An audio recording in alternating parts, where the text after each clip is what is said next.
Hello and welcome to Daily Prelims Practice. Here we will take up important news that featured in the Indian Express newspaper. Topics for today's discussion are displayed on your screen. Let's begin the discussion. So the first question of today's discussion is based on this news which featured in the Indian Express newspaper page number 16. News talks about the damages caused to the coastal waters of the Polynesian country of Tonga. News also highlights how coral reefs of Tonga are still to recover from the damages caused by underwater volcanic blast that happened in last year. Now, themes based on environment and ecology and current developments related to it are very much important from the preliminary perspective. Coral reef is one of them. As in 2018, UPSC has asked question based on world's coral reefs. So let us take today's practice question. You have to refer to following statements and you have to find the correct statement out of it. Now, statement 1 says barrier reefs are separated from the shore by narrow, shallow lagoons. Second statement says fringing reef are parallel to the coastline but are separated by deeper, wider lagoons. While third statement says atolls are rings of corals that create protected lagoon and are usually located in the middle of the sea. Now, scientists generally agree on 4 different coral reef classification, namely fringing reef, barrier reef, atolls, and patch reef. Now, fringing reefs grow near the coastline, as you can see in this figure. Around islands and continents, they are separated from the shore by narrow, shallow lagoon. Fringing reefs are the most common type of reef, while barrier reef also parallel the coastal line, as you can see here in this figure, but are separated by deeper and wider lagoon. At their shallowest point, they can reach the water surface, forming a barrier to navigation. While atolls are rings of coral that create protected lagoons and are usually located in the middle of the sea. Atolls usually form when islands surrounded by fringing reef sink into the sea or the sea level rises around them. Now, the last classification is the patch reef, and as the name suggests, they are small isolated reefs that grow up from the open bottom of the island platform or continental shelf. They usually occur between fringing reef and barrier reef. They vary greatly in size and they rarely reach the surface of the water. So now, as you know that statement 1 and statement 2 is incorrect, while statement 3 is correct, our answer would be C. Answer for this previous year question is D, that is 1, 2 and 3. Now our next question is based on this news which featured in the Indian Express newspaper page number 10. While speaking at the 75th year of Panchjanya, the RSS affiliated Hindi weekly magazine, the defense minister accused Congress of amending the constitution to curb free speech. Now, amendment to the constitution has been a recurring theme in UPSC examination. As in 2013, UPSC has asked a question based on amendment of the constitution. So let us take up today's practice MCQ. Question says, which of the following amendments will require ratification by states? Now, as you know, constitution can be amended in 3 ways, namely by simple majority of the parliament, amendment by special majority of the parliament, and amendment by special majority of the parliament and the ratification of half of the states. Now, a number of provisions in the constitution can be amended by a simple majority of the 2 houses of the parliament outside the scope of Article 368. This includes formation of new states and alteration of areas, boundaries or names of existing states, use of official language, 5th schedule administration of scheduled areas and scheduled tribes, and 6th schedule, that is administration of tribal areas. So you can eliminate option 2 and option 4 from the given options. Now you are left with option 1 and option 3. Now, those provisions of the constitution which are related to the federal structure of the polity can be amended by special majority of the parliament and also require the consent of half of the state legislature by simple majority. Now, provisions which can be amended following this procedure includes election of the president and its manner, extent of executive power of the union and the state, Supreme Court and High Court, distribution of legislative power between the union and the states, Goods and Services Tax Council, any of the list in the 7th schedule, representation of states in the parliament, that is 3, and power of parliament to amend the constitution and its procedure, that is article 368 itself. So our answer would be 1 and 3 only, that is D. Now answer for this previous year question is D, that is neither 1 nor 2. Now third question of the day is based on this news which featured in the Indian Express newspaper, page number 12. This article talks about how a cooperative society is different from companies, what are the point of convergence between the two, and other aspect related to the cooperatives. As you know, part 9 of the Indian Constitution is pretty much important from the perspective of UPSC preliminary examination.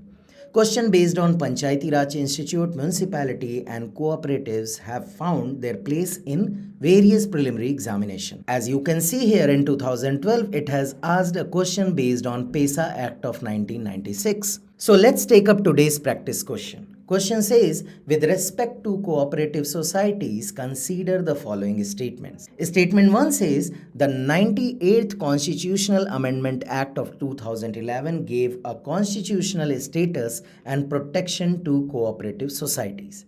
Now this statement is incorrect, as it was not the 98th Constitutional Amendment Act, it was 97th Constitutional Amendment Act of 2011 that gave a constitutional status and protection to cooperative society. Now the second statement says the maximum number of directors of cooperative society shall not exceed 25. Now this statement is again incorrect. Now as per this amendment act, the state legislature may make provisions for the incorporation, regulation and winding up of cooperative societies based on the principles of voluntary formation, democratic member control, member economic participation and autonomous functioning. Now the board shall consist of such number of directors as may be provided by the state legislature, but the maximum number of directors of cooperative society shall not exceed 21. Now third statement says the state legislature shall provide for the reservation of 1 seat for the SC/ST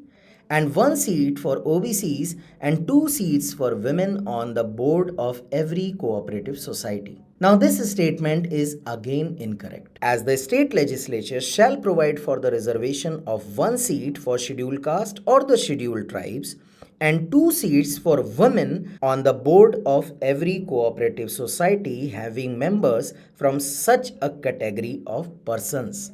So there is no mention of reservation of seat for OBCs. So as you had to find the incorrect statement, all the 3 statements are incorrect. So our answer would be D, that is 1, 2 and 3. Answer for this previous year question is B, that is 1 and 2 only. Inspiration for our next question is based on this article which featured in the Indian Express newspaper, page number 13. Article sheds lights on the various aspects related to the statements made by the Vice President and the Speaker of Lok Sabha in recently held All India Presiding Officers Conference. The statements made by the Vice President and the Speaker was related to the judiciary and doctrine of the separation of power. Now UPSC has been asking question based on important aspect related to the parliament. As in 2013, it has asked question based on chairman and deputy chairman of the Rajya Sabha. So let's take up today's practice question. Question says, consider the following statements with reference to the Vice President of India. You have to identify the correct statements. First statement says the Vice President is elected by indirect election by the members of an electoral college consisting of the members of both the House of Parliament and elected members of state legislative assemblies. Now this statement is incorrect, as electoral college consists the member of both House of the Parliament, but it does not consist elected member of state legislative assemblies. Now second statement says if the election of a person as Vice President is declared void by the Supreme Court, acts done by him before such declaration are not invalidated. Now this statement is correct, as the acts done by him before such declaration are not invalidated by the Supreme Court. That means they continue to remain in force. Now, third statement says a formal impeachment is required for the removal of Vice President from the office. Now, this statement is again incorrect. As Vice President holds office for a term of 5 years, however, he can resign at any time by addressing the resignation letter to the President. He can also be removed from the office before completion of his term, for which a formal impeachment is not required. He can be removed by a resolution passed in the Rajya Sabha by an effective majority and in the Lok Sabha by a simple majority. Now, fourth statement says he is eligible for re-election to the office but only for 2 consecutive terms. Now, this statement is again incorrect as he is eligible for re-election to that office and he may be elected for any number of terms. So, as you had to find the correct statements, our answer would be B, that is 2 only. Now, answer for this PYQ is B, that is 2 only. Our next question is based on this article which featured on page number 12 of the Indian Express newspaper. As you know, recently, Prime Minister launched the MV Ganga Vilas from Varanasi. So, article sheds light on the various aspects of inland waterways in India. Now, questions related to infrastructures have featured in UPSC preliminary examination, as in 2014, UPSC has asked question based on various national highways. So, let us take up today's practice MCQ. Question says, with reference to development of national waterways in India, consider the following. First statement says Inland Waterways Authority of India is an executive body for infrastructure development on waterways. Now, this statement is incorrect as Inland Waterways Authority of India is the statutory authority in charge of the waterways in India. It is not an executive body. It was constituted under IWAI Act of 1985 by the Parliament of India. Its headquarters is located in Noida, that is Uttar Pradesh.